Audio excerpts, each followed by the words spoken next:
Film is a disease, Frank Capra said. When it infects your bloodstream, it takes over as the number one hormone. It plays Iago to your psyche. As with heroin, the antidote to film is more film.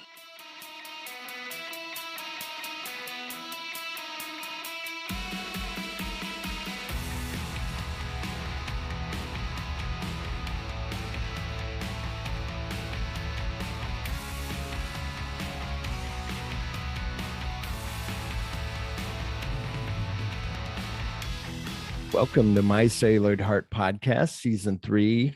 It's a season finale, episode 127. So Season 3 finale, I guess is what I wrote. But I didn't put a comma in there, and I was like, wait, what did I write? I don't remember what I wrote like a week ago when I wrote that note. Nelly, if you are new to this podcast, normally we take two movies that are deep in our head and in our heart, and we put them together over two episodes by one topic or theme with some facts to go with it. There will be spoilers on every movie because now this is a finale. We're going to spoil the shit out of every movie ever made. Well, except for two movies. That we're not going to spoil? No. Is that next week? I mean, is that for next year? Those two? What we're going to be talking about, the two movies that are out in the theaters still that we can't spoil. Oh, okay. I guess that was Chip's favorite. It wasn't Cats from 2019 or whenever Cats came out. I don't know. The nakedness is kind of cool, but yeah, no buttholes. Or did they add buttholes? I forget. It's so funny though. I don't remember that original trailer for, say, Sonic the Hedgehog. But remember, everybody was upset, like his legs are too long or whatever. And then they change it and he looks right now. He looks good. But like, how different would that have made it? Because that movie did really good with kids and probably adults. I was watching a trailer the other day. I'm like, I should see that. But anyway, who are you, Phillip? I'm Phillip Duke. I'm your host. And I'm here with his cousin. Yeah. That's right. But it's kind of a Shatner thing there, I guess. Kind of didn't mean to, but it happened. Anyway, I was watching that trailer the other day.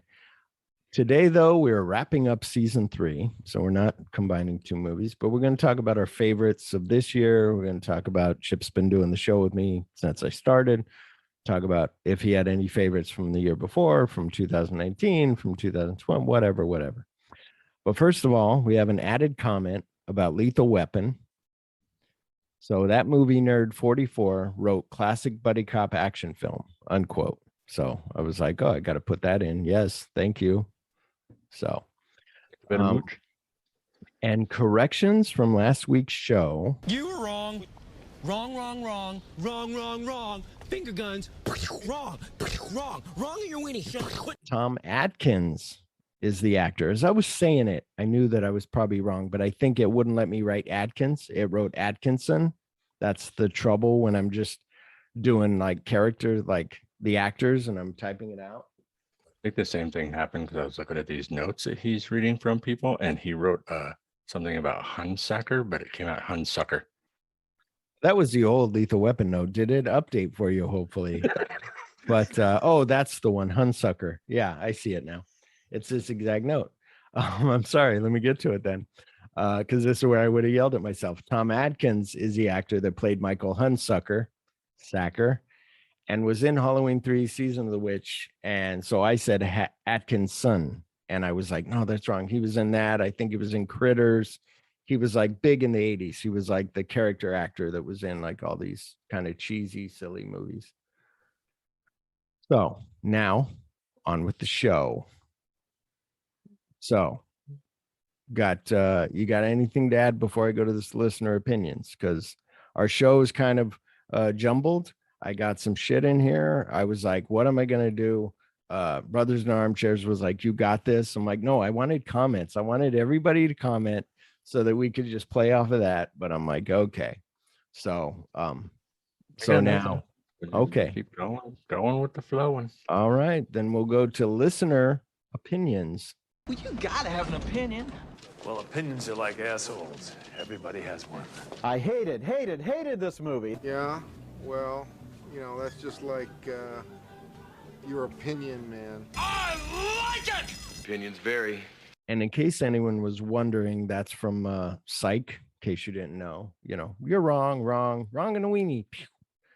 I asked people to comment on the show. I went on Instagram and Facebook and was like, people comment on the show. What do you think? What are questions you want? What are movies you want? Nobody responded. Everybody liked it. Nobody responded to it. So then I was like, well, screw it. Then I'll put, what's your favorite movie? Right. And then some people wrote about our show. A lot of people wrote about the movie. So we're going to get to first people's favorite movie of all time. And mine is Raiders of the Lost Ark. And now here's where we dive into Chip. So one day, talking to Chip, I go, what's your favorite movie? What do you want to put with Raiders? Don't overthink it.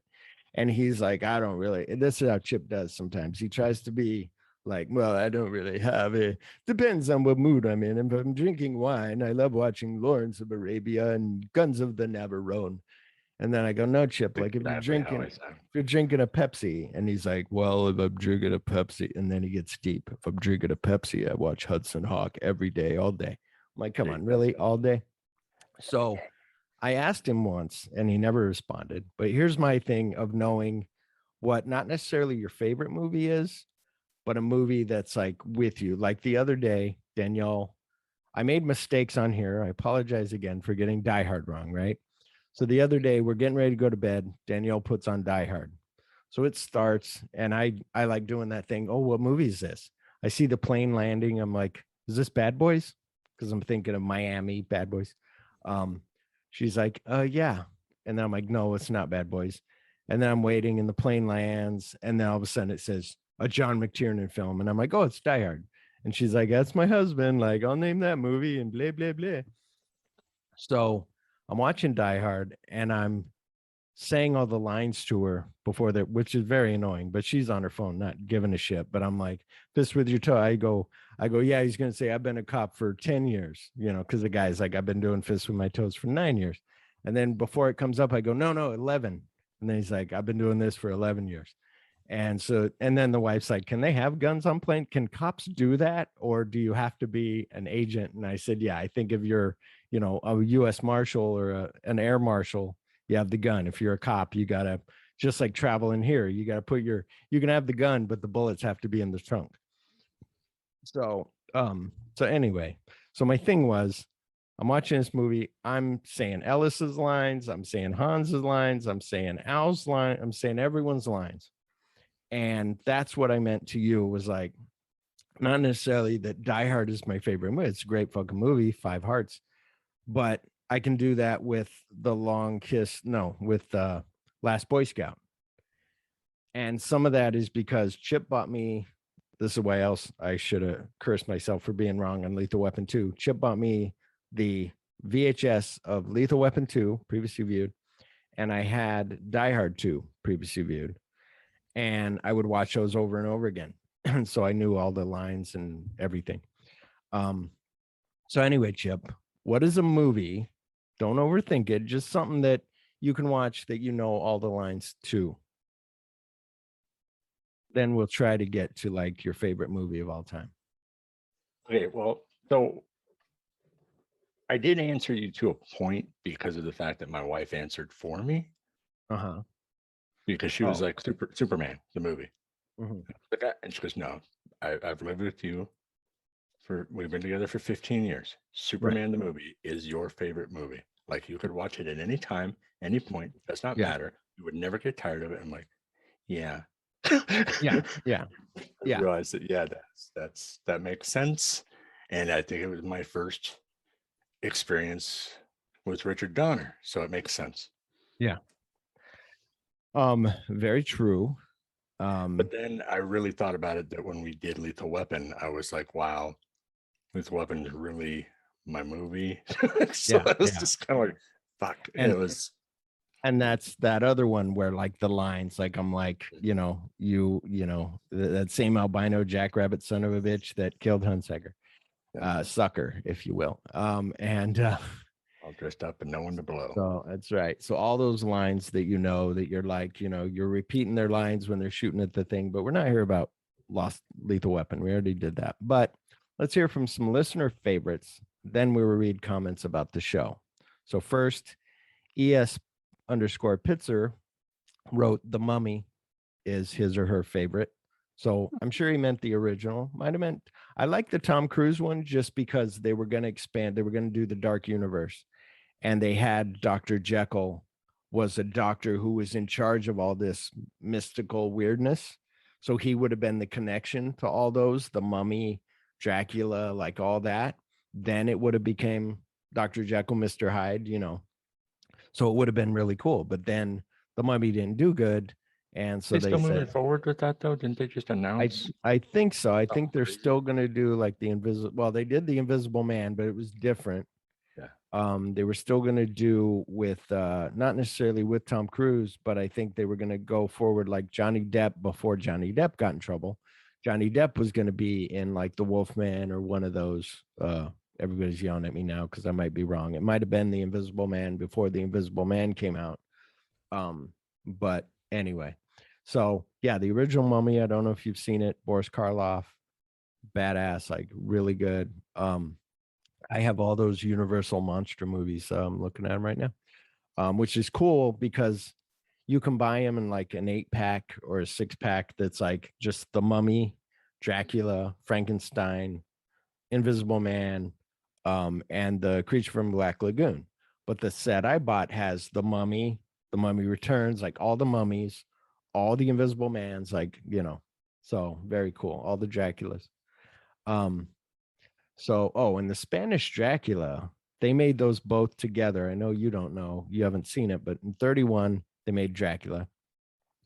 At night, they would film the Spanish Dracula on the same sets, different actors, same script, pretty much, like, and the directed by 2 different people.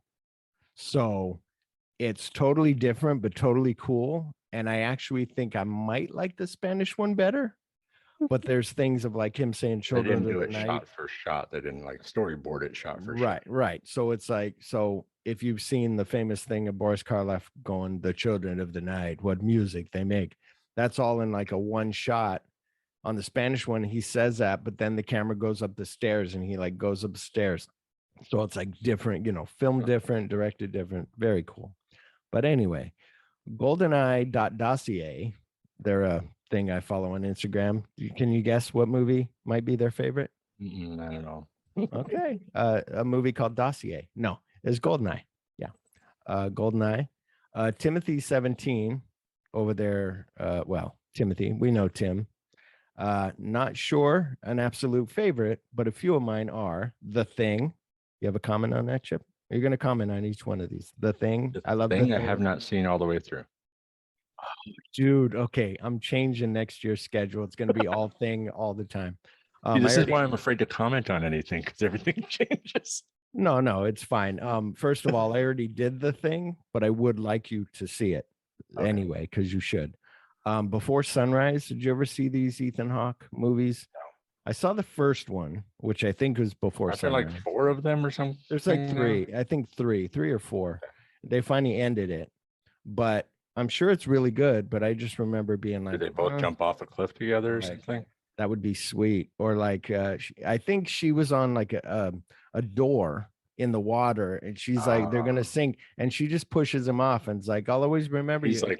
He's like fighting and climbing, trying to climb on. He's like, don't let go, and she lets go. Like that's the whole thing. Like, don't let go. I'm gonna let go, and I'm gonna live my life. Like, yeah, I have this ruby of the ocean that I'm gonna throw away because it's very valuable.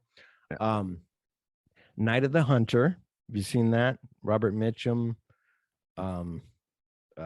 Who's that girl? The girl from Roseanne played the grandmother. Anyway, has her in it. Anyway, it's really good. You should see it. It's from the 50s, directed by Charles Lawton. It's really fucking good. Rocky with Stallone. Have you seen this? See, I think I might have seen it a long time ago, but not focused on. Like I was too young to be like, remember Rocky 2 came out and you're like, it's got more fighting. Yeah, I like this. So I think Rocky 1, I was just like, it's too dramatic. Like, I don't care. So I would like to revisit Rocky and check that out. I would too, just because I think my main focus, for, I guess maybe because of age or something, was fighting the Russian was more of a thing, where it was like him being taller and I was go for it. That's true too. Yeah, 1984 or whatever Rocky 4 came out, we were like of the right age of like I was 13 and like yes, and seeing it in the theater. The first one was like what 79, 77, and we're like, no, I don't know what you're talking about. The Dark Knight, I don't know if you know about that. I think it's like sword and sandals type thing, and they're like these, yeah. I think it was they're I think it fighting was at night, can't see each other and shit. And I think it hitting- was that Martin Lawrence movie where he went back in time and he became the Dark Knight. Was that the one? Yes. No, it wasn't. How dare you, Philip? No, the Dark Knight is fucking amazing. So It's amazing. like solid movie, like 10 hearts. Raiders of the Lost Ark, he likes. I agree. Well, you tilted your head. You didn't nod, you tilted. What does that mean, Chip? What about Raiders? You're You know, like, eh. I automatically now, whenever I hear Raiders, I think of Big Bang Theory. Mhm. That he had no Know of what happened. Yeah, the course of things. Like they still course of opened it things and would not died. have changed. Yeah. Yeah. Empire Strikes Back. Mm-hmm. That's I think that was like right after Phantom Menace. There was Empire Strikes Back. Oh no. Anyway, yes, Empire Strikes Back, so fucking good. Like that was a movie that I saw in the theater. That was the first movie that I ever saw in the theater, I think. Okay, wait. I saw Star Trek the movie with you and your parents at the drive-in. Driving. You and I Falling asleep. You and I were bored until came to the end or something. But Empire Strikes Back, I go to the 1980. I've told the story. I'll tell it quicker. There's a big theater here called the Cine Capri. And my dad's like, we're going to go to the movie. And I'm thinking like, that's odd because my mom and dad usually aren't like, let's go like do a family thing. So me and my mom and dad go and we go to buy the tickets and they're sold out. And I remember being there and they're like, we're sold out. And I'm like, what? And then my dad's like, well, is there another showing? And they're like, yeah, there's another showing later. So he's like, well, let's go to Denny's. We'll have dinner and we'll come back and go to the second showing. Go to the second showing, sit right in the middle, I think about maybe off to the side. I remember looking up at the screen and I don't even think, to tell you the truth, I don't think that I've seen Star Wars at this time, but I may have bits and pieces of it.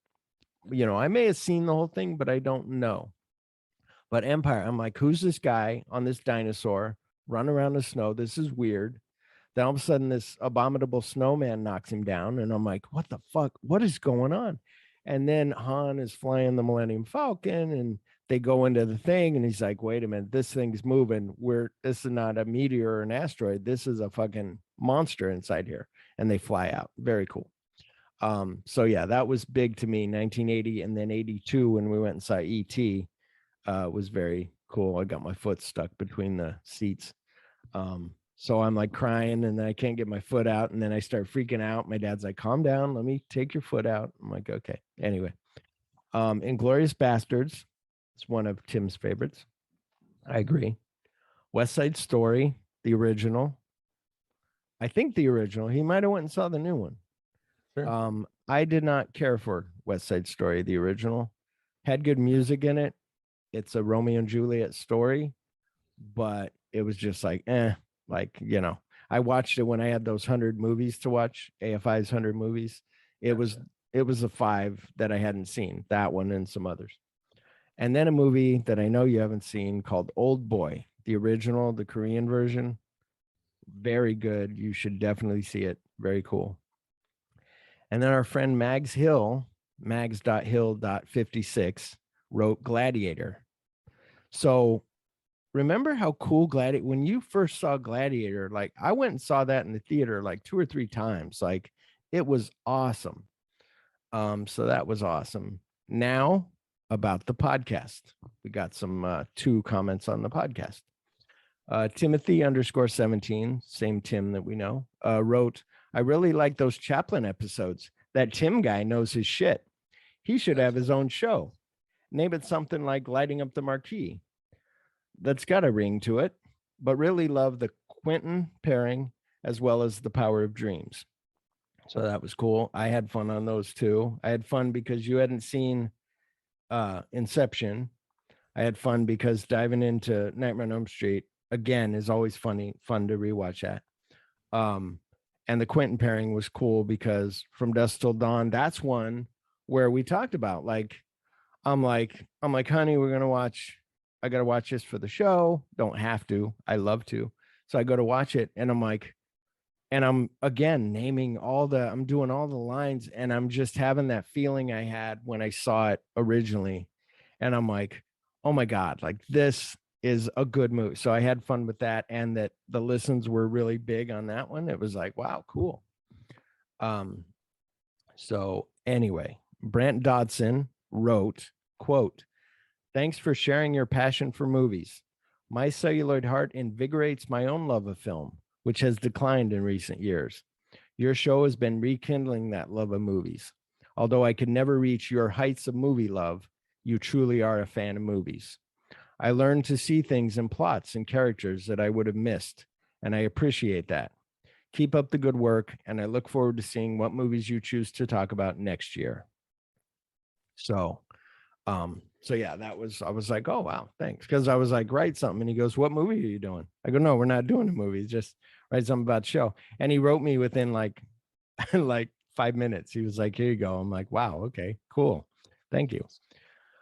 And then I wrote this thing and it makes no sense. Says right here. Thanks to I want to. That's why I said wanna, and it wrote want says. I want to say right here, thanks to everyone who comments, and I want to give some shout outs to some friends of the show. Lighting Up the Marquee podcast, of course. Tim over there in Indiana has had a very good year, getting funding for his short film and then making the short film. Congrats to you, my friend. The other really cool thing is this. So I told him this the other day. So Tim, I don't know if I told you, Tim and Arsenio and Mike and I forget her name. I want to say Amanda or Alicia or something. I got it wrong. He's yelling at me right now. Tim is. So the girl who wrote Sushi, now they both produced it and he directed it. And now they're like, let's make some shit. So now they're like, "Hey, Mike, do you have something you're working on?" Mike's like, "Yeah, I got this thing, like a guy, like kind of, it's kind of like Buried, but it's different." And then Arsenio's like, "I got an idea. I got some scripts." And so they're all just being like, "Hey, whose is ready now?" "Oh, mine's ready." Or like Tim and the girl that wrote Sushi, they're going to go ahead and they're working on a feature length script that's pretty much done. So they're like, "Let's do this feature film." And then after that, like, who's up next? And Mike says, Mike and Arsenio's like, "Maybe I want to direct. I don't know. I wrote it. Like, I'm not sure." And then Tim's like, "Well, maybe write a short film, direct that, and that'll give you more confidence. And then you can go make the feature if you want or whatever." And so I was like, that was my idea. Remember back in the day when I was like, wouldn't it be cool to have, I was going to call it Common Goal Pictures. And it would be everybody has a common goal to make a movie. So I go, "Chip, you got a script?" And you're like, "Yeah." And I go, "Okay, I'm done with mine. You want to make yours now?" And you're like, "Sure, here's a short film." And we go make it. And we share the equipment, like everything. So I really love that. Anyway, it's way cool. And I'm so happy for those guys. So I wrote him and I was like, did that even come off what I mean? Like, this is very big. Like it's fueled them all to be creatives and that they're all in it together. So if one of them is like, "I don't know, but I really like the way Sushi was directed. Tim, do you want to direct mine?" Okay. And they're all talking about it and sharing their scripts, and very cool. And what's cool about that is, I mean, like you said, if one person isn't sure that their script is done yet, but somebody else is done, then while they're working on that, they can turn around and tighten up the other scripts and just kind of, it's like a conveyor belt of awesome. And also, and then also go with them to help them make their movie, and then maybe be like, "Oh, I just clued something in. Like, let me go add that to my script," or, "I like this town. Let's film here instead of over here," whatever. Popcorn Promises podcast. My friend Jason over there in Washington doing a great funny movie podcast that has different co-hosts throughout, Brian, Alicia, and Joe Merle. Their recent episode was 21 Jump Street. Funny stuff and cool segments. So they have a segment like Marry, Fuck, Kill, Fight. So like we did Lethal Weapon, like, okay, Chip, but then I get to name it. Who do you want to marry, fucking kill? Murtaugh, Riggs, Michael Hunsaker, or the female, right? So I give you one female, maybe I give you all males. So now I'm like, who do you want to fuck? And sometimes it's like, what? I fucking fuck Riggs. Who do you want to fight? Well, I'd fight, Michael Hunsaker because he's an asshole. Like I'd beat him up with some eggnog. Who do you want to marry? I think I would marry Danny Glover because he seems like a good family man. And then who do you want to wait? We said fight, fuck, marry, kill. Who do you want to kill? So now you got to kill the girl. She dies anyway, so it's okay. Yeah. You were. It had nothing to do with poison or anything like that. I threw her ass off. Yeah, exactly. Well, and then with that, it's with that also he has a segment like a trailer park segment. So they make fun of Alicia for being white trash and living in a trailer park. So they're like, let's stop by Alicia's trailer park. And then they do like a new trailer, like Spider-Man trailer came out. What do you think? Oh, I think it looks good. I think it looks shitty, and then they go on to their show. Anyway, very cool. And then, of course, I mentioned Joe Merle. Joe Merle has an Instagram account called JMV Tattoos. He is an artist and a tattoo artist. I met him through a podcast that he used to do called Those Movie Guys. Now he is on Jason's podcast on occasion, and he has been on my podcast and will be back in 2022. And the thing that I mentioned before was Joe Merle. Some friends are this way where I'm doing Moonraker. Hugo Jack's a bad guy from Moonraker, not Jaws, but the guy with kind of the goatee. So I told you about this already, but I'm doing the show and I go, oh yeah, that Hugo Drax, he's like an adult Peter Dinklage. and Joe goes, you're a fucking asshole, or you fucking idiot. And I'm like, I know, but I just had to write that down. And then Brant was listening. Brant goes, how come he could say that? But like, if I said it, it wouldn't come off right. It would come off like I was, being mean to you. And I said, yeah, it works.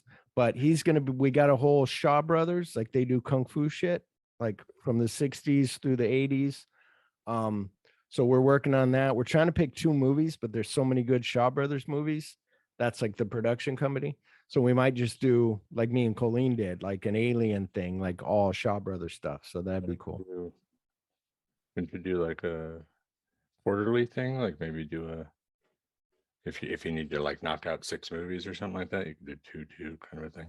Yeah. Or I was thinking that too, or we put them all into 1 or 2 episodes of like just Shaw Brothers and we're doing this, but it depends on how good they are. Like 5 Element Ninjas are really cool. Anyway, there's a bunch of cool ones.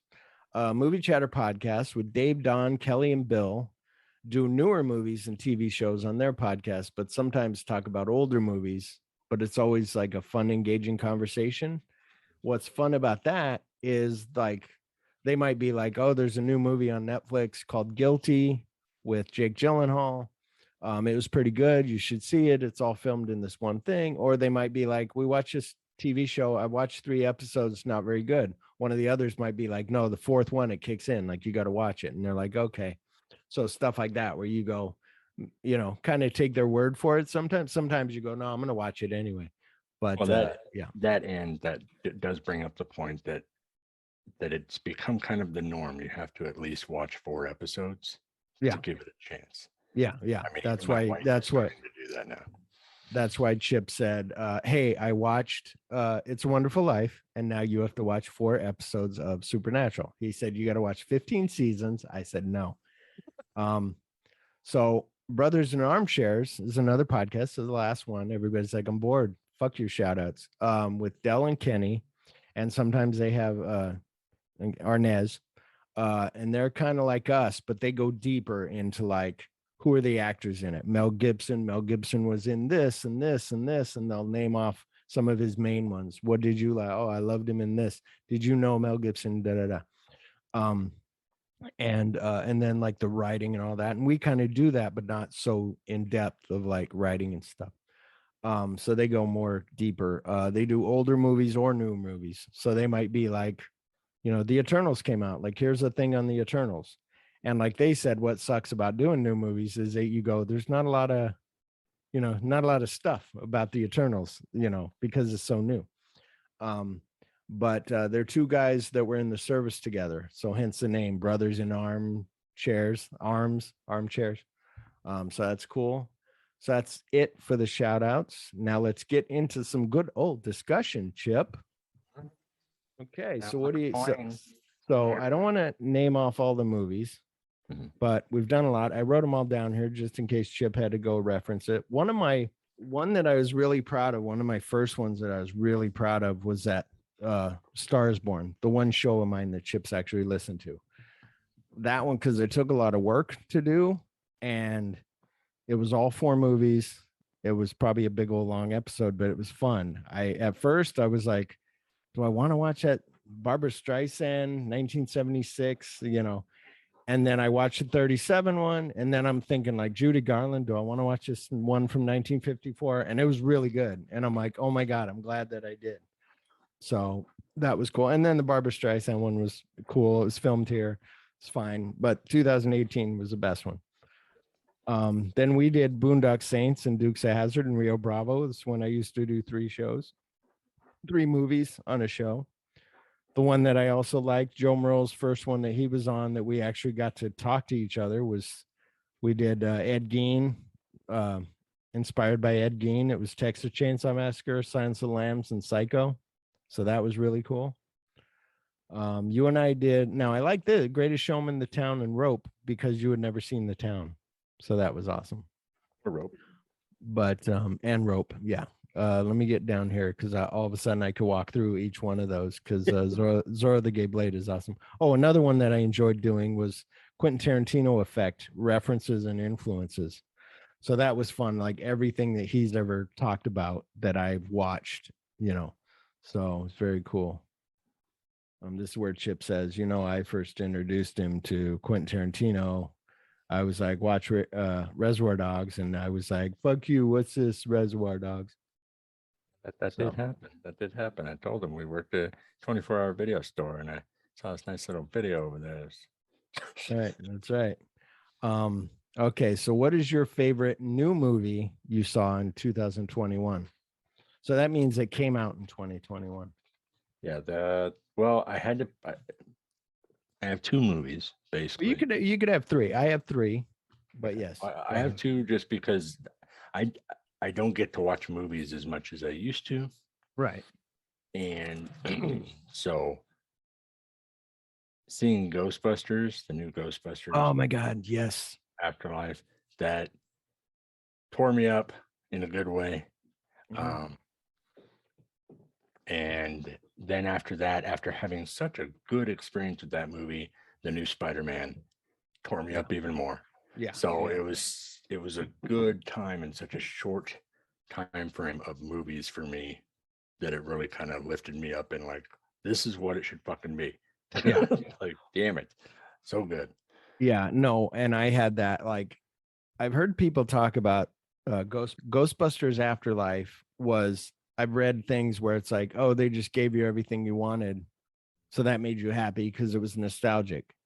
But it was like, no, it was more than that. It was these kids. It was that girl being smart. It was starting with Spangler. It was all that stuff, like, just made you like, oh shit, I know who that is. Like, oh, awesome. All the movie things, like hitting the switch and like, oh, so cool.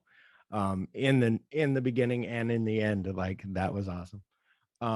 But yeah, so yeah, that I had No Time to Die was one where I'd been waiting since 2020. Like, okay, it's coming out in April. Awesome. Then it got canceled right now, right? Yeah, I bought it. Yeah, it came out on December 20th to buy or rent. Yeah. Well, and they were still like for rent, they were still wanting to charge like $20, weren't they, just to even rent it or something? No, that was right before it came. Now that it's available, now you can buy it. But it was before it came out to buy, it was like you could still rent it up until the 20th. It's like, no, just wait, It's the same thing with Last Night in Soho, Edgar Wright's movie, where I'm gonna buy it, but I didn't want to rent it for $20 because I know I'm gonna buy it because I like all of his films. So I'm gonna buy that movie. And that's why, but so No Time to Die was one where I was doing all those bonds. I'm like leading up to No Time to Die. They canceled in April because of COVID. They were like, in October, it's coming out, got canceled. It was like, damn. And then they were like, we're coming out next April. I'm like, awesome. And then I was like, no, coming out in October 20th. And it's like, motherfucker.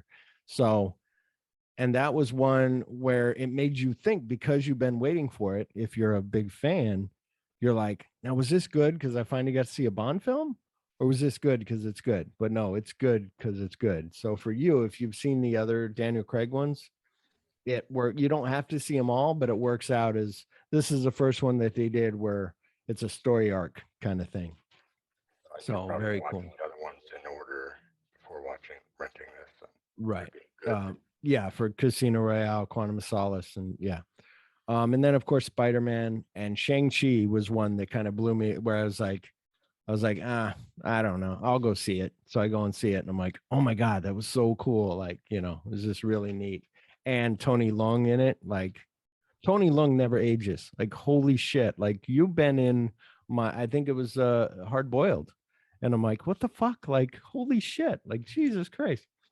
And then what is a favorite movie that you watched in 2021? I know you don't watch as many movies. That's why I didn't really put anything down. Right. Because that question with the other question would go.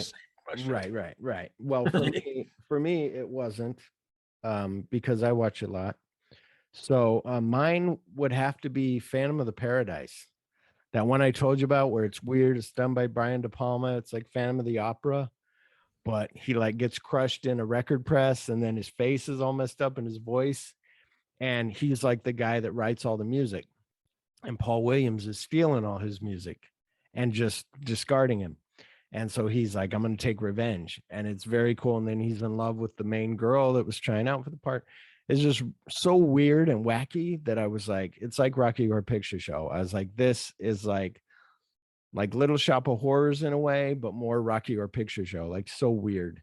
And what's funny is that's one where I was like, I really like it. And then the other day I check, it's $10 on iTunes. I'm like, why the fuck don't you buy it then? Like, but next year I might be doing a show on that, connecting that with something. So what is a favorite movie that we have done on the show leading up to season 3? Leading up to season 3. Yeah. Yeah. Let me check. Because mine might be different. Well, that we've done, I said, but yeah. But let me sing some theme music for Chip. I don't think that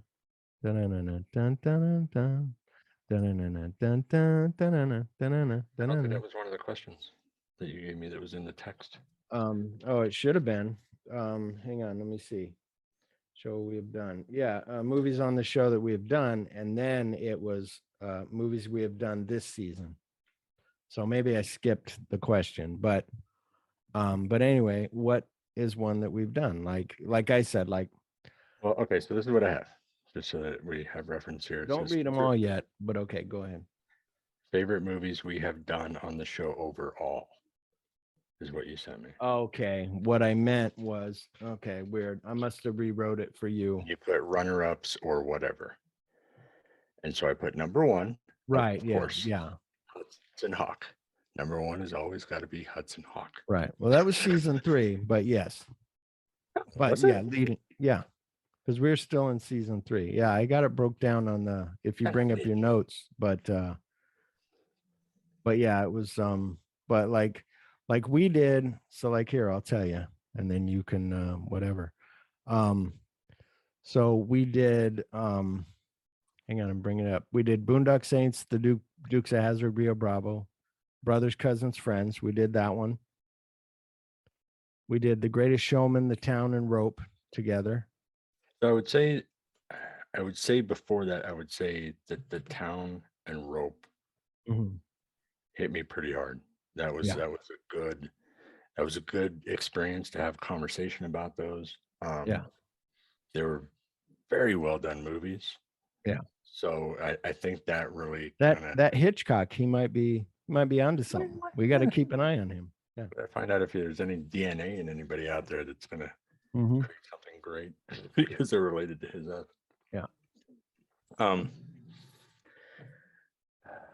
I think those two are probably. I mean, other than fast forwarding to the kid, really kind of a number on me a little bit, not expecting it to be so good. Yeah. But in the beginning, as far as some of the earlier stuff, I think those two movies were the ones that kind of hit me kind of hard, because you were trying to get me to watch The Town for the longest time, and I'd gotten a previously viewed copy of it and had it sitting there for years. Never watched it. So well, and that's what I noticed about different things. One, I'm sitting there going, oh, next year we got stuff that Chip hasn't seen. So I'm excited about that, because that was a whole point of my show when I started, was not only here's what hit me, but other people commenting and being like, holy shit, I've never seen, The Thing, and I watched it now and it was so good. Or, oh my God, I never watched The Town and thank you for making me watch it, or whatever. And so that's what was fun, which leads me to this that I just ran across. One of my fun ones that you and I didn't do, but I had my friend Josh from Germany. He was like, hey, can I be on your show? I go, what do you want to do? I go, let's do movies that you haven't seen. I said, I noticed on, I'm going to try to get Chip onto to Letterboxd to put on some movies so that you can start following me and him. But on there, I said, you have a list of things that you haven't seen. I said, one of them is Terminator 2. And he's like, yeah, I've never seen it. I said, do you want to do Terminator 2? He's like, yeah. I go, what's a movie that maybe that you've seen that I haven't seen? And he goes, have you seen Dead Alive? Peter Jackson, Dead Alive. Before Frighteners, it was like Dead Alive, and there was like Bad Taste. And I'm like, yeah, I've never seen, from 1992. I've never seen Dead Alive. He's like, okay. So we did both of those. Dead Alive was hella fun, like cheesy, like just wacky. Terminator 2. So for him to not see it, I'm like, do you know that those two guys are twins? The guys from Gremlins 2? I go, those two are twins. And I go, but he comes up out of the floor. Robert Patrick is, the T2 is now, the T1000. And I'm like, wasn't that? He goes, yeah, I don't know. I go, that's the thing. Cameron is like, let's do it easy. Like, just have two twins there and they'll be the same guy. Same thing with Linda Hamilton operating on his brain, on his computer chip. That's her twin sister on the other side of a fake mirror, acting with Arnold, while, the twins over here working with the mannequin. Like, it's amazing. So that was really fun. And then, you and I did Meatballs and Stripes. That was fun just because of Stripes. My dad the other day was like, I watched that Stripes movie. I go, oh, I love the boom chugga lugga lugga. Oh, my favorite.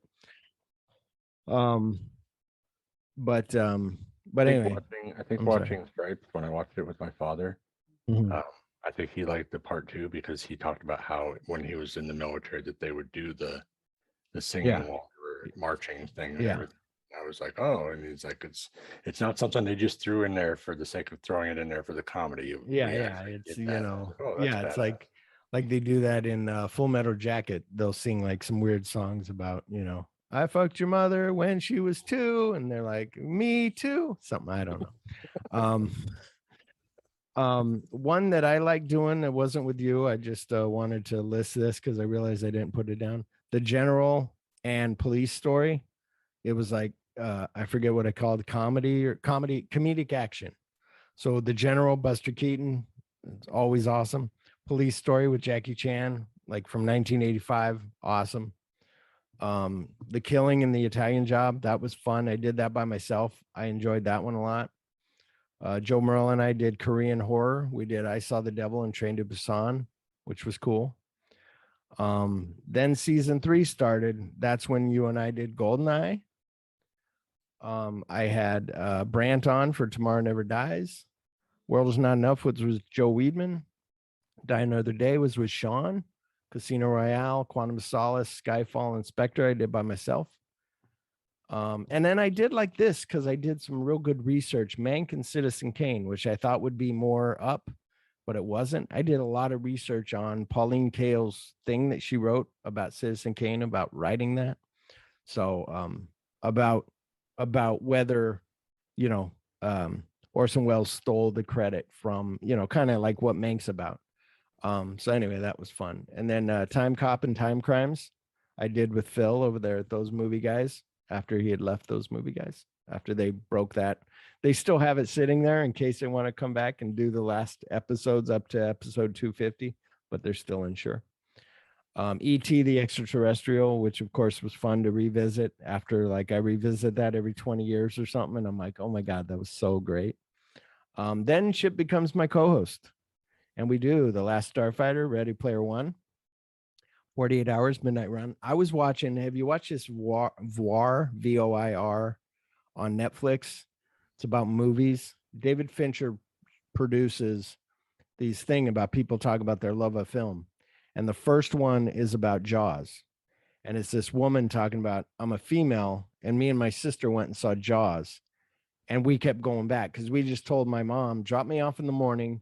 And here's the deal. You don't have to pick us up till night. So she goes, we just saw that movie like 5 times that day. And she's like, it was amazing.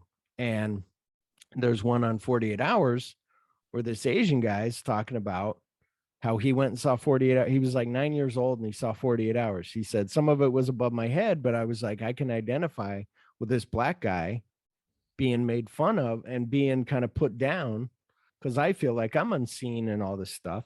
And then he talks about that final scene that I fucking love. He's like, then the whole movie comes together, best scene in the thing, them at the bar. And he's like, hey man, I didn't mean to, the watermelon thing and the N-word thing. I didn't really mean that. I just did that to put you down. And he said, it's not really that Eddie Murphy takes that as an apology. Eddie Murphy's kind of like, well, that wasn't all, was it? Something like that, right? Where it's like, you still did other shit. Like that was some things, but you were still, you kind of need to unlearn your racistness, you know, or whatever. So that was cool. So that was fun doing that with you, 48 Hours, Midnight Run. Like Tim said, Nightmare on Elm Street, Inception. I had fun with Tim doing Yojimbo because I hadn't seen Yojimbo for a long time. And so I got more out of it this time. So Yojimbo and A Fistful of Dollars. You and I did Superman the movie, your favorite, and Batman. And that was fun to just revisit Batman and Superman. But Batman was like, if you haven't watched it for a while, you're like, oh, I watched it so much back then. Now you watch it and you're like, that's really cool. And of course, I told you at Dazed and Confused, I used to kind of, and I really got more out of Dazed and Confused this time. So that was cool. And I'm glad that you liked The Kid. True Romance from Dusk Till Dawn was fun. Kiss Kiss Bang Bang, The Nice Guys, that was fun. And then some of these that we watched that we were like, like Stir Crazy, where we're like, you know, some that didn't hold up as much from seeing it now. Unfortunately, that kind of sucks, but yeah. Yeah. And well, and that's, I guess that's a good thing for the most part. We came across quite a few of them that were, you know, for celluloid hearts at least. Mm-hmm. You know. Yeah.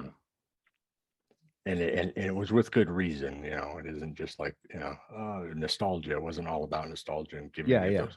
Like we went back and we watched stuff that we remember being good when we were younger, and it was not so good. yeah. And it's the things where we could watch with our eyes from say 82, but we could also be like, not as good, you know, or Dr. Detroit, where we're like, I remember this part being cool, but Dr. Detroit as a movie as a whole is not, you know, was he high on coke the whole time? Like what happened? Yeah. One that we did after Night Shift in Dr. Detroit that I did was it was Movies and Madness. It was Howard Hughes, and it was Hell's Angels and The Aviator. And I really liked that because Hell's Angels was like awesome. I was like, this movie's gonna be okay. No, it was great. I'm like, I need to own that, like something like it's a great movie. An Aviator, of course. And then something that I thought would be big because Clint Eastwood had just came out with his new movie. I was like, we'll do Dirty Harry and Every Which Way But Loose.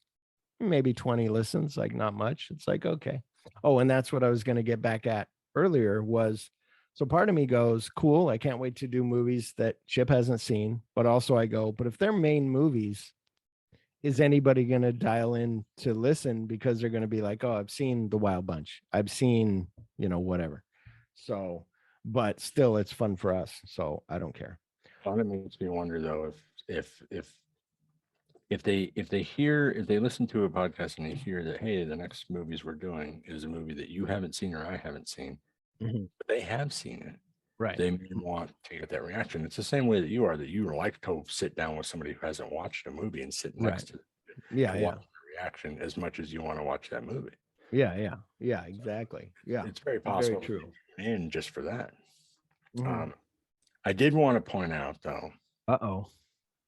What did I got something wrong? Is your name No, not 'cause Chip? you asked me favorite movie this season on the podcast. I put 2 movies Okay.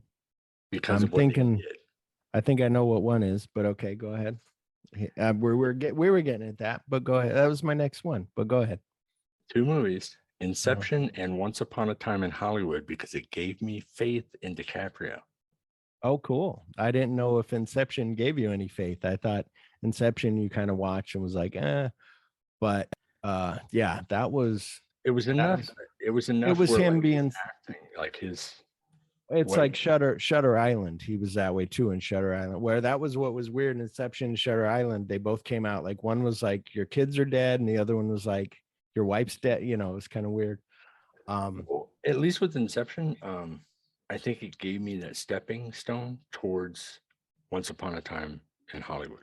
Mhm. Like it Yeah. gave me a view into, because for whatever reason, Wolf of Wall Street did not do it for me. I did not Right. see. Wow. I liked him dancing in that, where you're like, holy shit, this guy can dance. Like, wow, you know.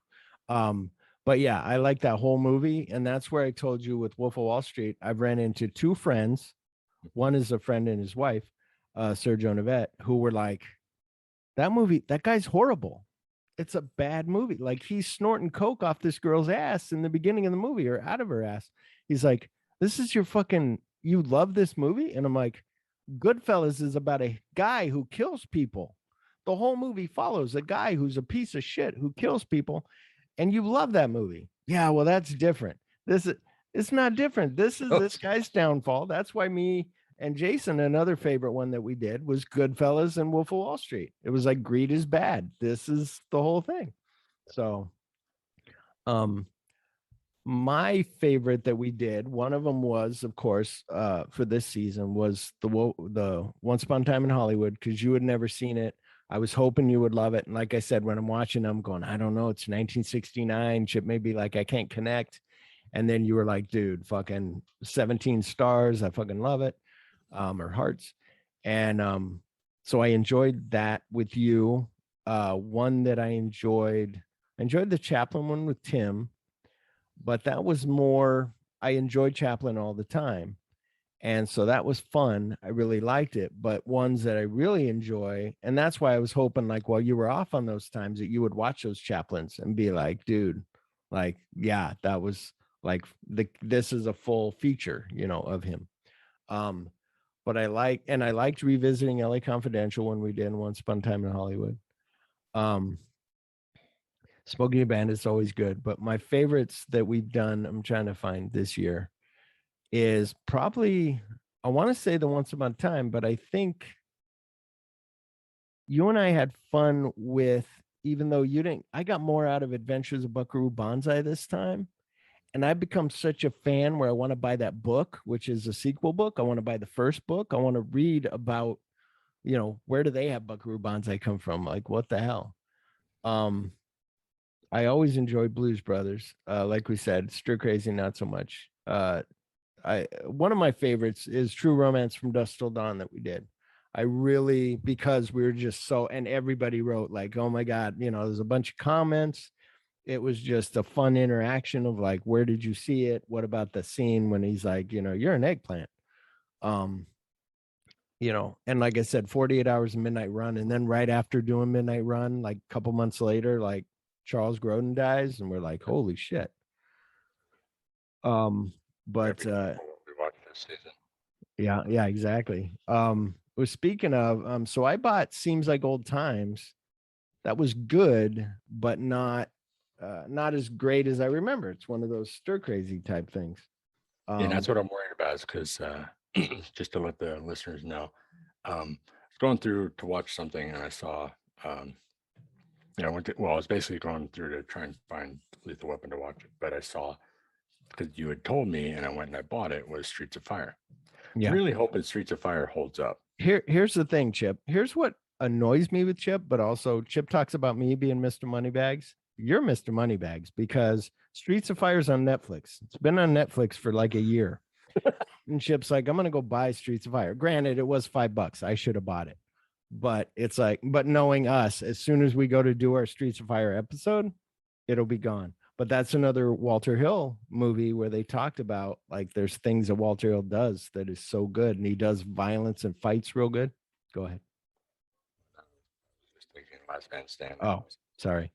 I know I got that written down somewhere. Chip's got a hard on for Last Man Standing. The other one that I like that I forgot to say overall of our seasons was Bigger Shark, because you had never seen Jaws. And then you were like, oh, like some bad hat, Harry, like I totally clued into House. Like, I get it. Like, I get why the little animation is a guy with a funny hat. Like, yes. And then I put, Howard Hughes, Once Upon a Time. So how was Chip and I's year this year for 2021? Now we get into Chip. Let me take off my glasses, recline. Yeah, I relax wasn't while sure how Chip- that question was meant. Okay, here's what it's meant. What have you been doing, Chip? Because you're not like me. You're not watching movies and then calling your cousin and being like, dude, we're going to do this movie. And your cousin like rolls his eyes and is like, if I have to, what do I have to buy now? Fuck face. Is like, what have you been up to? So like Chip will say drawing, writing, and then I'm going to get to my stuff. I got important shit going on. I watch Jerry Springer. I watch, what's that other guy? The Steve Wilco. I watch his show. No, the other day my wife's like, our internet is, our usage had went up. So she's like, we got to stop using, and so I'm like, I can't come home and watch Jerry Springer anymore. And when she got home the other day, I go, honey, there was some good fights today. Like, it was amazing. Like, had the girl's hair and they couldn't even get her to let go of that hair. It was awesome. And then she like drops the hair. Somebody go to Hacksaw. We got to cut her. Then she drops the hair out on stage. Speaking of Hacksaw, makes me think of Jim Duggan. My wife the other day puts on The Water Boy. Mm-hmm. On The Water Boy is The Big Show, but he's playing somebody else. But I was like, holy shit, that's a Big Show. Yeah, Captain Encino. Yeah. So that's exactly what he calls him. Yeah, Captain Encino. I could be your water boy, right? Yeah. But anyway, so what have you been up to? That's what it means. What have you been up to this year? You moved? Yes, we moved. Another job. We moved because we did move to Florida, and then we were there for a couple of years and decided, nope, we want to come back. Colorado's home. This is where we are now. We moved back. So that was a pain in the ass both times, going there and coming back. It just always seems like a move is just, especially when you got there, the whole house thing, when you got there, like, where's the keys? Where's the, yeah. But at least getting back here, it's working out. Work was easy. Transferring in and stuff was so much easier transferring, jobs to here than it was to there. So that was nice. Mm-hmm. Yeah. But now, creatively, I'm slowly, especially since all the holiday season stuff has been kicking, and I just totally space and don't even think about it. I've been doing the Kindle Vella stuff, trying to space out my novel that I've already written so much of into pieces of the Peacemakers, and dropping it into the Kindle Vella app so that people can go ahead and read it. So now that that's happened, also, as I've been working on that, and they just did for Top Cow for Image Comics, Mark Silvestri, who did Cyber Force and all that. They released I have some of JoJo's little things of Mark Silvestri that I should probably send you, of Wetworks. It's like those little ones that used to come, like green and blue paper, and they're like just hand drawn, like, but they're smaller. Anyway, sorry, go ahead. Basically they do a talent hunt. Usually, I think it's been every year. There may have been ones that I just thought that they just never did one or something, but this one, for whatever reason, I did not realize that when they announced it, it was basically like, you have a whole year to do 7 pages.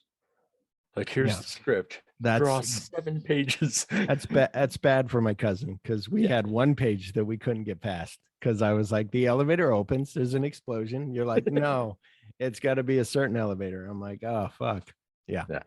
Well, and then I was a insano perfectionist. Now it's I've taken someone's advice Mhm. that posted, because they have like an actual group posting for anybody that's actually going to try and do this talent hunt. Right. People post things, but also people ask questions, get answers, whatever. And one of the guys said that had already done a talent hunt, and I think he was like one of the runner-ups. So he Mhm. actually got jobs after that. Oh wow. He said, because you have a year, he said, do the 7 pages. When you're done, do the 7 pages again. When you're done, do it again. He said, keep doing it as if you're a comic book artist drawing every day, Mhm. like it's Yeah. your job to do a page a day type of a thing. Yeah. Yeah. Obviously, he means to do it that way because, especially for someone like me who has a 40-hour work week, Yeah. you can't draw a page a day. Well, But and it's going to be as close to it as possible, just doing it over and over again. And you fine tune your ability. You fine tune. I was going to say also, it'll start out with your first page will be, your second page will be better. Your third page will be better. Your seventh page will be the best. So now when you get, and especially you, when you finally figure out like, this is my style, then, okay, now I can do the final 7 pages. That's it. Boom, done. Drop the Well, and pen. that was the cool thing, is I watched a video with Scotty Young, who a lot of people might know Scotty Young's work mostly because he does the Marvel babies. Whenever you see the little baby versions of all the superheroes and stuff, he did that, which is funny because it was a play on his last name, the Young, Right. Marvel heroes, whatever. Yeah. But he explained how in the beginning, and he says this straight out, he says, steal from other people. Mhm. Steal from other people until it becomes so much that you're stealing from so many people that all of a sudden you just develop a style. It just happens. Mhm. Says as long as you stay consistent and you keep drawing every day, Yeah. doesn't matter. Mhm. He actually stole from Chris Baccello, I think is maybe how I said it. I used to say Baccello, but I guess it's Baccello. Oh, That's yeah. Chris Baccello. He used to steal from him constantly, and then it Mhm. became a style, and he was doing the X-Men. But then they turned around and they asked him to do the Wizard of Oz books, like Mhm. the actual do graphic novels from the actual books. Right. The Frank, books, the F, whatever. Yeah. Yeah. And so so he said it wasn't until he did that, BAUM. yes, that it wasn't until he did those books that he was free to just find himself artistically. And he found his own style. So that's what I'm looking at this. This is basically all that long-windedness to this, is that I'm looking to do the 7 pages over and over and over and over again until it's done. And I'm like, here, these are the 7 pages, send them in. Yeah. Well, and before, like we said, you used to do McFarlane. It was like McFarlane style. And now it's like, and it's hard for you to unlearn that and do this other thing. Which is very cool. And did you finally you were telling me you made money from Kindle Vella. Did you finally get the money in the bank? No, I think that's actually supposed to be I think it's supposed to be like the beginning of like February, I think. Oh, okay. Okay. Yeah. Cause you made like what, $300, right? Yeah. So yeah, everybody, they buy coins at Kindle Vella. Or you get 200 coins first, free, right? 200, yeah. Yep. And then you buy, depending on whose story or how much, is like 3 coins or 2 coins or 5 coins, and you just do that to read their stories. So the better your story is, the more people will pay the coins to buy it, and then at the end you can make your own book. Yeah. So if you go to Kindle Vella and look up the Peacemakers, and you'll see what I've been working on. And the other one, the veil, the threaded veil, the veil is black and dark. Yes. The Renfield veil. Yeah. He's like, Rented Courage is the other book. That's another one we should do. Love at First Bite. Yes, rented Courage is up there. No, it is. Oh yeah. Okay. So you got 3 up there. No, Peacemakers is the veil one. Yes. Sorry. And then Rented Courage. My bad. So are we on my year now? Yes. You ready to hear about me? Important stuff. Because at first I was like, I just do the podcast and I work and I sit at home and I watch movies. But no, we got the yard done. We got the backyard done with the fake grass. Looks real nice. And then we did the front yard, and it's amazing. It's so much easier to. You're having everybody come over so that you can play football on that grass, right? Yeah, if I like football, yeah. But I mean, I like football. I don't like playing it. You can putt. Oh yeah, maybe. Sean's mom and dad, they put a fake. He goes, I don't know why my dad did it. His dad did like a golf hole just to do putting. Just one little area to putt, which I'm like, that's fine, but like, why?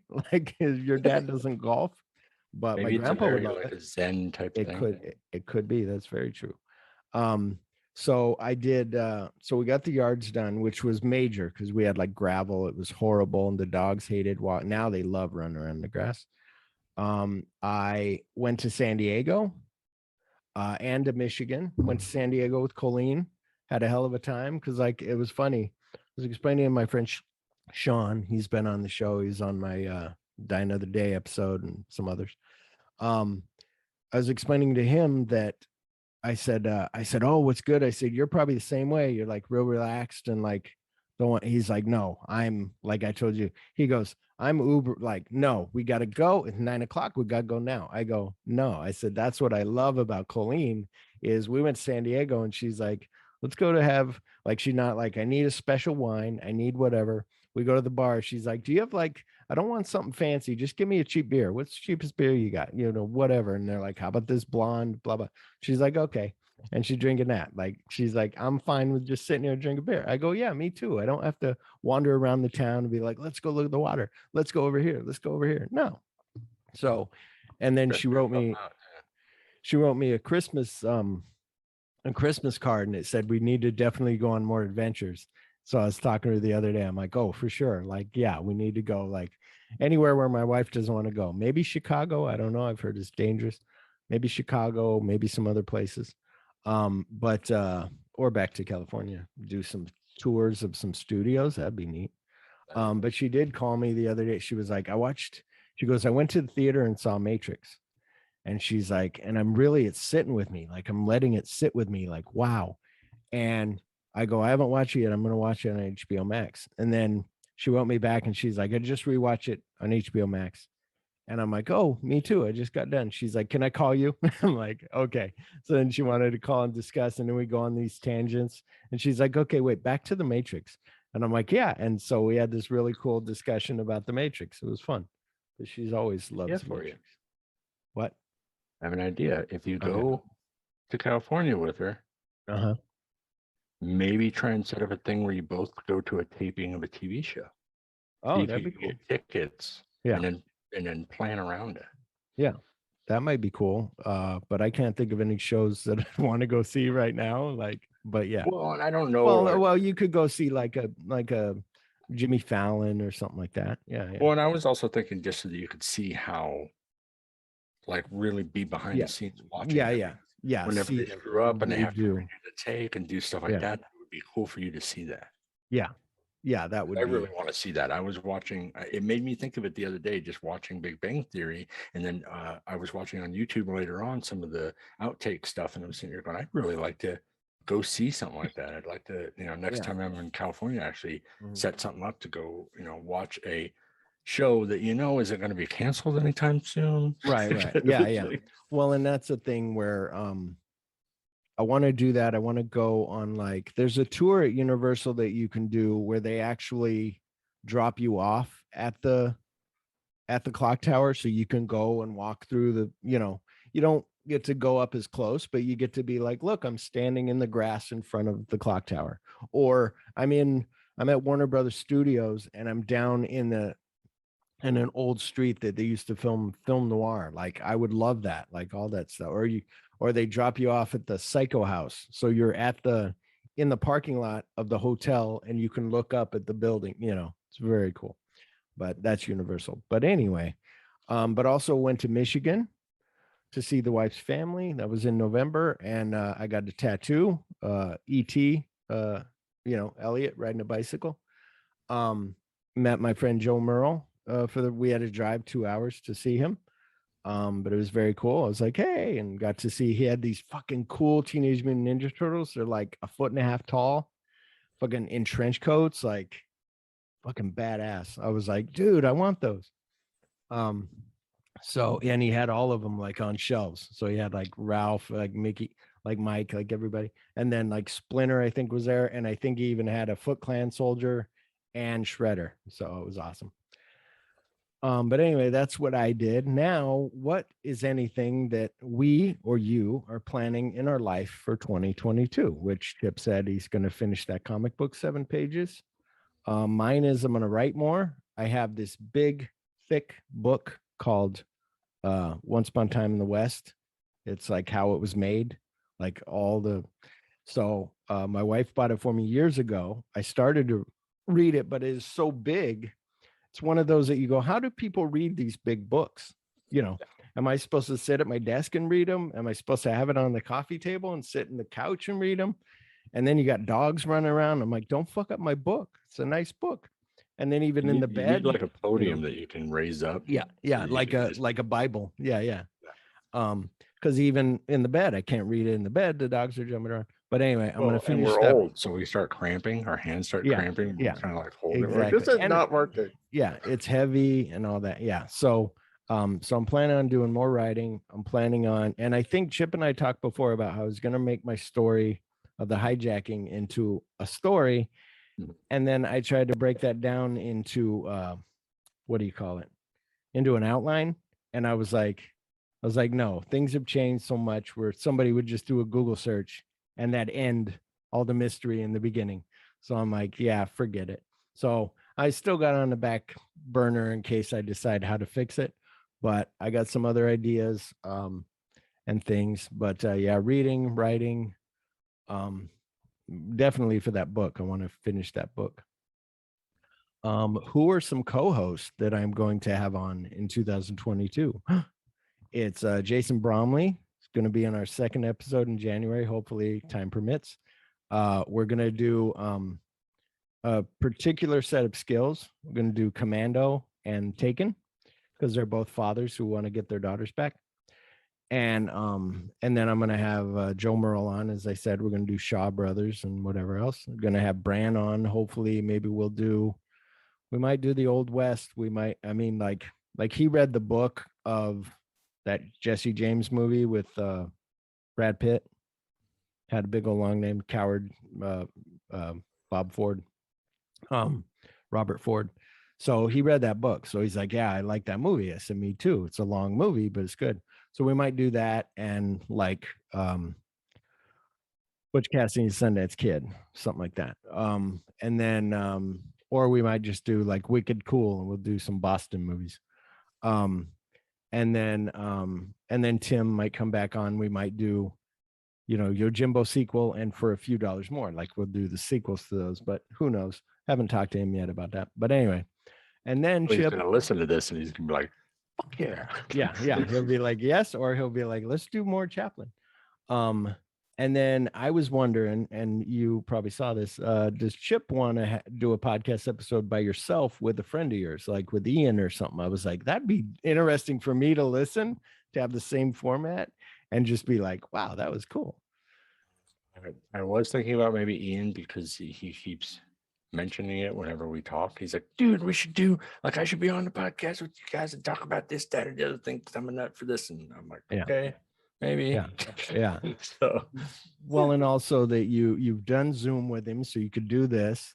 Mm-hmm. You do the format, and then, like I said, what's fun about Ian was the one. If you listen to some of our older shows, was Chip was like, yeah, he watched Highlander. It was like, what the fuck is this movie? Like, I don't get it. Why does Sean Connery have a Scottish accent? What's going on?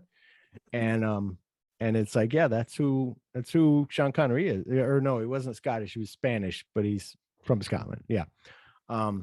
So yeah, that's where I was like, oh, if you had Ian do something like Rocky IV, and he'd be like, why does Uncle Paulie have this robot? What's going on? And you'd be like, oh, you don't get it. Well, see, and he throws me off though. This is where Ian throws me off because I turn around and I tell him that I got these pop vinyl figures for my wife that are Hamilton, for her birthday. And he's like, oh, I haven't watched that. He goes, I'm more of a Rent man. What? Yeah, you can watch Rent anytime. And I'm just like, you're like my wife too. Yeah. Yeah. No, that's funny. It's like there was something like that I ran into. Oh, it was one of my guys that I was training, that idiot that I told you about. That sent $1,000 to this girl to buy a necklace, and she's probably dating 5 other guys. He was like, I was like, well, what? $1,000 right there. I said, what did you ask her for? What did you ask her for Christmas? He's like, oh, I told her I'm a simple man. All I want is like a scented candle, something nice. And I'm like, scented candles are like $35. I go, I get what you're saying. Like, it's nice and chill. When I told my dad that, what the fuck? He wants a fucking candle? Who is this fucking guy? Is he a guy? Is he a girl? What's going on? Chandler. I'm like, Dad, like, candles are fine. Yeah, exactly. Trust me. That bathtub episode, Chandler, when me and Chris was like, that's you fucking with your, and then like, can I have some manly stuff? So I remember my wife, I think, bought me a little ship or something to put in the water like he did, or a sub. I had something, but I have my Celebriducks. So I have Elwood Blues. Then I have Laurel and Hardy. So, but anyway, I need to get Jake. But anyway, that would be cool if you did a show with Ian where I could just listen, where I'd give you the breakdown and tell you how to do it. And then you just, it'd be awesome.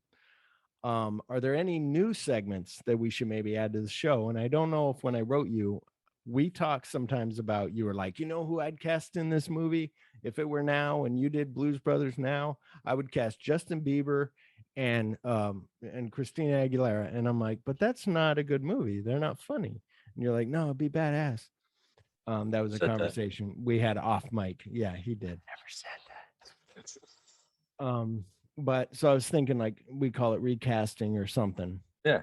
Sounds like a plan. I like that. Because like the Wild Bunch, like those were all older actors. Like who would you put now in the Wild Bunch? It'd be more like the Expendables, but it would be different because they'd actually be good actors.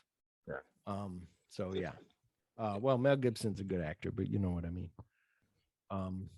So you don't have just recasting? You don't have another segment that you could think of or that you thought really, because that's the one that always pops into my mind. Is I'm always thinking about who could play that part now, who could either do it justice as good as them, or who could totally blow those fuckers out of the water and make it better than it was.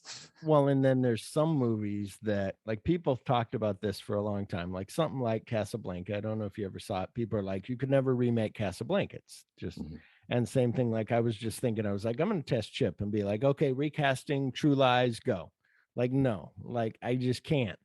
I can look at something else, The Matrix, something like that, maybe, but I can't look at, or John Wick or something. But True Romance is too close to me and close to you to be like, oh yeah, okay. Instead of Christian Slater, you put Timothy Chalamet in it, and you put exactly. My wife and I were watching Don't Look Up, and I was like, that's Timothy Chalamet, and she's like, okay. She didn't know who he was. I was like, he was in Dune and stuff. And then today, when I'm getting ready to put on Willy Wonka for her, I'm like, oh yeah, that guy that we watched that was dating Jennifer Lawrence, I go, in the movie, I go, he's going to be in the Willy Wonka prequel. And she's like, what? And I'm like, yeah. She goes, weird. I go, yeah, he was in the whole suit and everything, but who knows how that's going to be. Like, how do you get the Oompa Loompas? Where do they come from? How do you get, are they indentured servants? Like, what are they? And then what are maybe I'm really hoping that this is more of a Chewbacca type of thing where he saves their lives and they're basically like, we are indebted to you. Yeah. Maybe anything other than that is going to be scary. That is very true. Here's something that I thought about. So I'm listening to Smartless, and they had Woody Harrelson on, and Sean Hayes was like, look, I have to say, like, I really love that Solo movie. He's like, was that fun for you? Were you a big fan before, like anything? And Woody Harrelson's like, I'd seen the movies. I hadn't seen the prequels. I saw the other movies. Like, I'm kind of an okay fan. I'm not like some of these fans are uber like crazy. He's like, but yeah, it was fun. And I was thinking about it, and I'm like, that is a good movie. People turn that because it's like, oh, he's not a Harrison Ford type.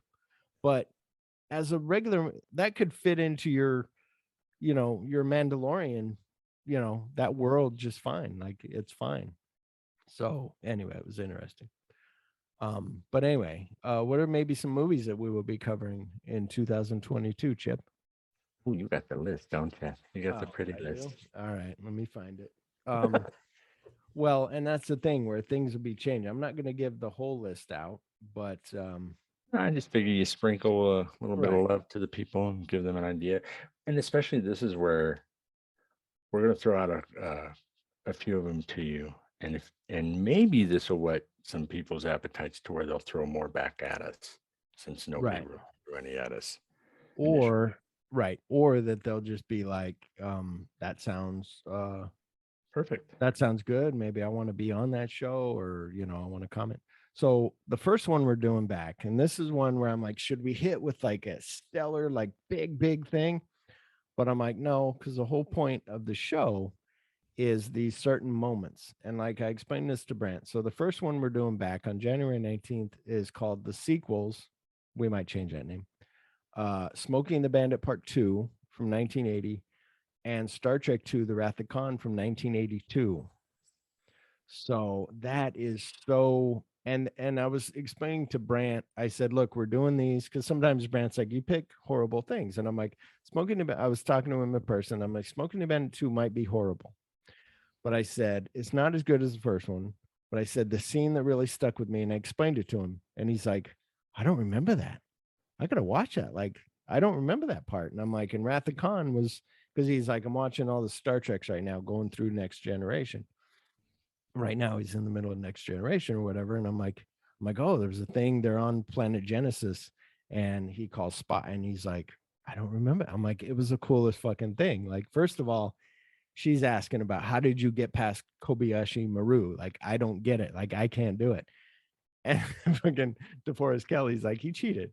And he's like, no, I didn't cheat. Again, it's totally funny. Which also I love in the new Star Trek how the doctor and him, like, doctor's like, yeah, your skin will share off and you'll just be dead. Yeah.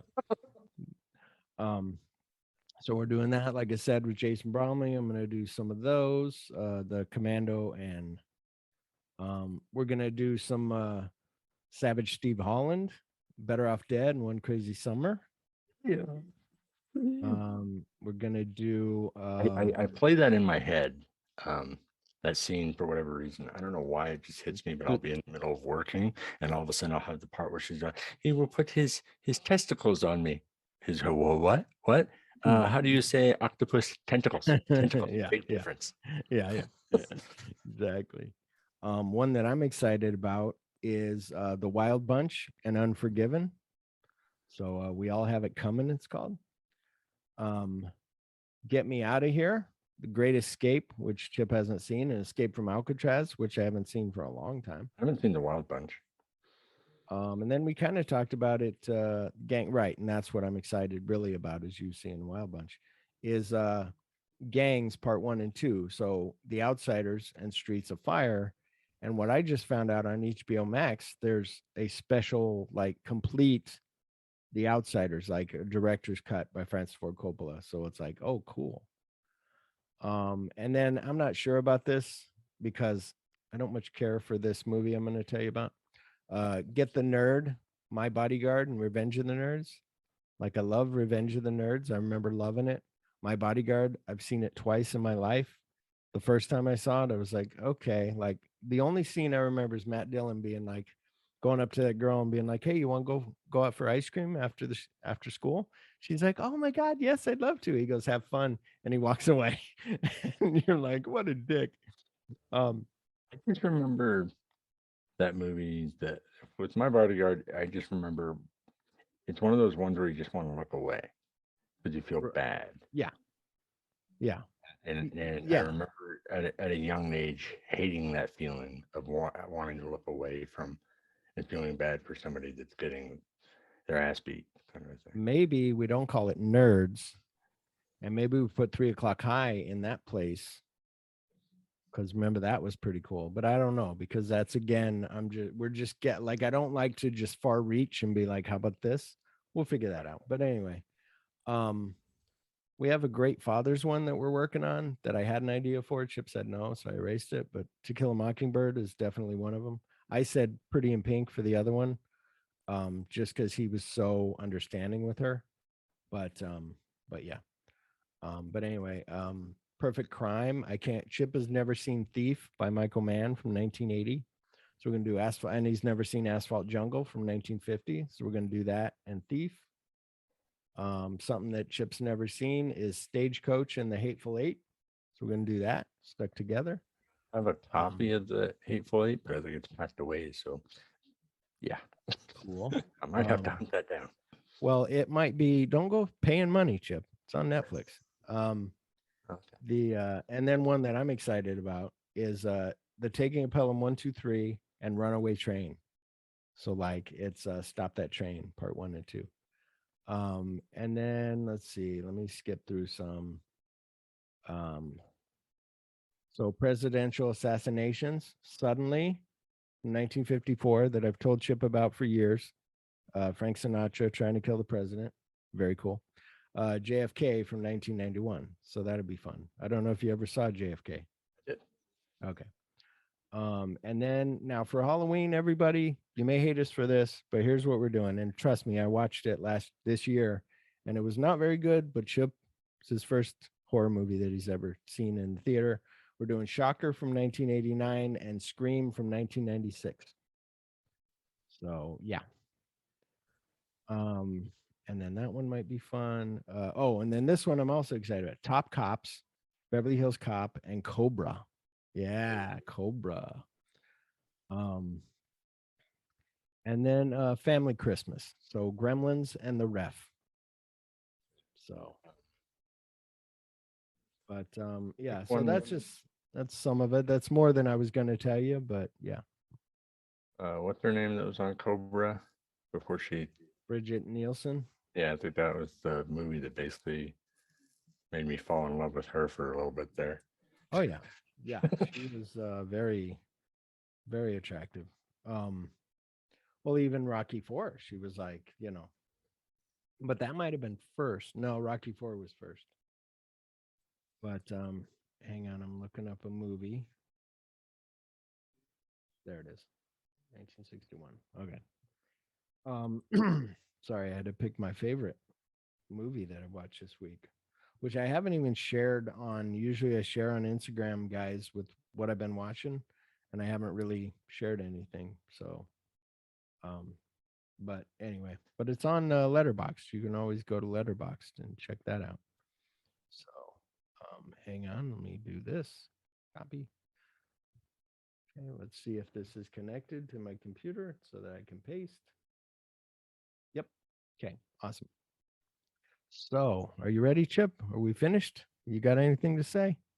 The only other thing I was going to say is since Revenge of the Nerds is a fun movie, there's a possibility. I don't know if you ever saw The New Guy. A long time ago. Did you like that enough to put on a show? Something that stuck with you other than DJ Qualls being way too skinny? Well, he's always way too skinny. Right. Yeah. he even on Supernatural and the most recent stuff is very, very skinny. But no, I think I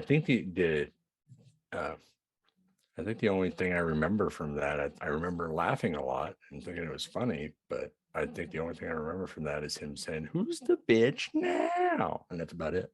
I think maybe because they're kind of changed in Revenge of the Nerds, maybe we do Grease 2.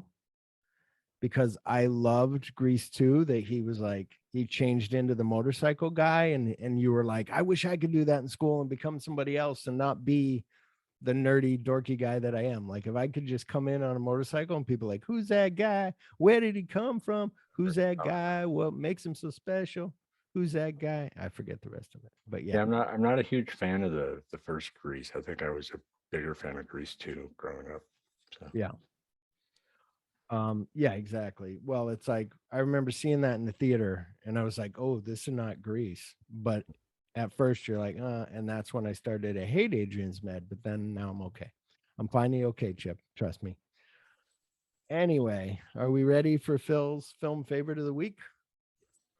So I just got done watching this movie, Blast of Silence from 1961. Not just now, but earlier before we started recording. You're like, you were watching shit while I'm talking? No wonder you're kind of out of it. So it was some guys at Out of the Podcast, instead of Out of the Past, they do a film noir podcast. So one of the things is Blast of Silence. So I'm like, I don't listen to their show until I've seen the movie. So I'm like, oh shit, let me find this movie. And it was on Turner Classic Movies. So I watched it and it was really cool. So the plot was right up my fucking alley. A hired killer from Cleveland has a job to do on a second string mob boss in New York, but a special girl from his past and a fat gun dealer with pet rats get in his way. So the pet rats don't matter. I don't know why somebody put that in, but it was really cool because in the beginning, it's got this voiceover by Lionel Stander, the guy who, my name is Max. I take care of both of them, which ain't easy because when they met, it was Moida. So he's doing the voiceover of the guy's dialogue in his head of him thinking, but it's in third person. It's, that you're thinking of this, you're all alone and your hands are cold and instead of like him just doing the narration like they normally do in voiceover. So it was really cool. It was cool that it was his voice on this other guy. It's not his voice. So that was cool. It was cool that he's on a ferry. He gets hired for this job. And then they go, here's half the money, you get the other half later. Then he goes to this guy to be like, I need a gun. I need a 38 with a silencer. And the guy's like, well, I can't get you a silencer now. I can get it later. And how about $500? He's like, how about 200? He's like, no, how about 400? That's the lowest price. No, I'm going to give you 3. And he's like, okay. But then later the guy's like, oh, I know what you're going to do. Like, I need more money. Like tries to, and he's like, you don't do that to a hitman, right? So something happens to that big guy. And it's just really cool. It's right up my alley. It's like they said it was 61, so it's right at the end of film noir. So even the film noir guy Eddie Muller was like, this could be the end of film noir or it could be the beginning of neo noir. I can't think of any neo noirs now, but that you would make sense of. But he's like, maybe it's neo noir, and so maybe like kind of Red Rock West would be like a neo noir type of thing. We need to add that to we need to put that and what's the Coen Brothers movie? Blood Simple. Need to put that with Blood Simple because it's kind of misidentity. But anyway, it was really neat. It's on Turner Classic Movies. It was cool that voiceover is well written, the voiceover stuff. Funny thing though is that you're telling me that one guy that is doing the voiceover that's not the same guy, and all I'm thinking about is schizophrenia. Right. No. Well, it was weird too, because then after he died, I think the voiceover still kicked on of like, you're not alone anymore or whatever, he's dead. But what was really cool about this, normally people are like, a hitman's like, I'm not doing this job. Like he's in love with this girl that he thinks is like for him, right? And because she's asking him like, how come you don't have a girl? Like, what's going on? And he's with her in this apartment. And this was cool for 61 and just that you never see in a movie. He's with her and they're talking and he wants to like get her and he grabs her and forcibly starts kissing her and trying to undo her shirt. And she's screaming and like, get away. And he's like, I'm real sorry. I don't want to leave. Like, please, like, and she's like, fine. And she gives him coffee and stays kind of away from him. And they're drinking their coffee and they're talking. And so he's like, oh, she's like, he apologized to her several times. She's like, it's fine. Then he's like, I'm going to stop this job because I love her. And he goes to her house and she's there with some other guy. And he's like, what the fuck is this? And she's like, no, you must have misunderstood. I just asked you about being with a woman because it seems like you need somebody to take care of you. I'm not the person, and you're like totally different than him being like, I'm calling it off because I love you. And that usually when that happens, he calls the mob and he's like, I'm not going to do the job. And the mob guy's like, no, you'll do the fucking job. Like that's all, it doesn't cuss. It was 61, but you could cuss in 61, but wasn't a cussing movie. He's like, no, you do the job. That's it. Normally it's like he's not doing the job. Everybody get him. And now you got John Wick and everybody's fighting, right? This guy's just like, no, you need to do it. So he's like, shit, I guess I have to do it. Then turns out the girl doesn't love him. So now he's like, okay, does the job. Should I tell the ending? Okay. I'll tell Will the be ending. spoilers. That's right. So then he goes to meet the guy for the rest of the money. Guy walks him out to this like wharf where there's like some buildings, like the end of Equalizer 2. And all of a sudden that guy disappears and he's like, where'd that guy go? And he turns around and there's two guys walking up on him on the dock. Like, and he's like trying to get away and they shoot him and he falls or he dives into the water and then they just shoot him while he's in the water. And then he's trying to crawl out and they're still shooting and like 6 times of shooting him and finally he dies. And then the voiceover comes over like, you're not alone anymore, or whatever it was. And it's like, holy shit. Like it was pretty dark and cool and just different where it wasn't like the mob's like, we're going to get you now if you don't do this job. And, but they did get him in the end, but so he just thought like, I'll get my money. I'll just be a hitman now. Cause this girl doesn't love me. I'll just do that. And it was cool that he's following the guy. Like it did all the good stuff of like, not just like, here's a guy I got to kill the guy. It was like following him. And then like, he might think I'm following him. So I'm going to drive past him. And then I'm going to catch up on him at that exact same spot tomorrow, and then now he went into a restaurant. I'm going to go to the restaurant tomorrow at this time, so it was really cool. But anyway, check that out. Sun Turned to Classic Movies, not you, Chip. But we'll be back after our break on January 21st for... This here is Sheriff Buford T. Justice. I'm sure you all recall how I went after a fella by the CB name of Bandit and almost lost my head. Well, I got news for you. The Bandit is back. Now, let me reassure you people, there ain't no way he's gonna make a fool out of Buford T. Justice this time. Why didn't you have your gun loaded? When I put bullets in it, Daddy, it gets too heavy. Ha-ha. Now we got him in the biggest, baddest trap ever. Cause this time I got help. My 2 brothers, Gaylord and Reggie. And it don't matter where he goes. We're gonna barbecue his... Burt Reynolds, Sally Field, Jerry Reed, Jackie Gleason, and Dom DeLuise. Smokey and the Bandit, Part 2. Tomorrow. That's right. From, now I forget the year. See, I didn't write this shit down. I just had that up too. So loosey-goosey today. That's right. I'm very sorry. But from what year was that, Chip? What year was Smokey and the Bandit 2? Oh, yeah, it's 1980. From 1980, Smokey and the Bandit 2, which they haul an elephant. I remember not liking that when I saw it. I'm like, an elephant? Like, come on. Yeah, paired that with Dumbo Drop. But then also, I've never seen that movie, but I heard it's great. I've seen parts of it. But then I remember feeling bad for the elephant. And then that's when the bandit starts feeling bad for the elephant. And then he's like, okay, we'll haul the elephant. And then there's that coolest fucking scene ever. So we may be doing this whole movie just for that one scene and Dom DeLuise. Like, that's it. And like I think I told you, Cannonball Run 2, do not watch. It's not funny. The other movie was funnier. The Speed Zone, which is like the third one, had Jamie Farr in it. Did I tell you? Were you on the show when I talked about it? Or did I talk about it on my solo shows, I think? Yeah, I think I talked about it on my solo shows. So Speed Zone was no good. And then what was the other one? Me like right away. Yeah. Like you like straight up was like, do not waste your time. Yeah. Because after the show, you and I were like, yeah, let's get number 2. We should watch that.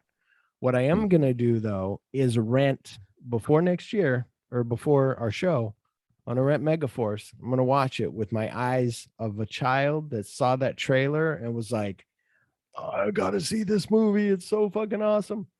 And then be like, oh, it's not awesome. But hey, got Brian, what's his name? Brian Bosworth in it. Bosworth? Yeah. Is that it? Yeah. No, Brian Bosworth's the football player. Brian... Who's the guy from Spin City? And Rocky Horror Picture Show. Bostwick. Do what? Bostwick. That's what I said. You didn't hear me. I already said it. I said it way a long time ago. Yeah. Yeah.